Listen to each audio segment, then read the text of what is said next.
تجارت میں نفع و خرچ کی زکوٰۃ کا کیا مسئلہ ہے؟ چنانچہ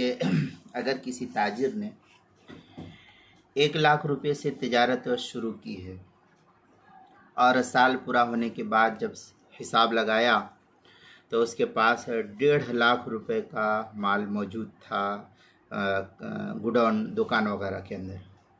اور سال بھر اس نے 50,000 خرچ کیا، تو اب زکوٰۃ 1,50,000 پر دینی ہے، 2,00,000 پر نہیں، کیونکہ اس کے پاس 50,000 روپیہ ہے نہیں، صرف 1,50,000 کا مال موجود ہے۔ یعنی جو رقم خرچ ہو گئی ہے اس پر زکوٰۃ واجب نہیں، البتہ جو رقم موجود ہے اس پر زکوٰۃ واجب ہے، اور اس سے 2.5% زکوٰۃ ادا کرنا لازم اور ضروری ہوگی۔ اب جو 1,50,000 روپیہ اس کے پاس ہے اسی کی زکوٰۃ جو ہے نکال دے گا۔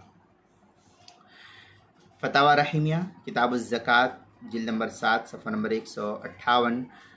دارالارشاد کراچی پاکستان کا چھپا ہوا نسخہ، اس کے اندر زکوٰۃ کے مسائل کا انسائکلوپیڈیا،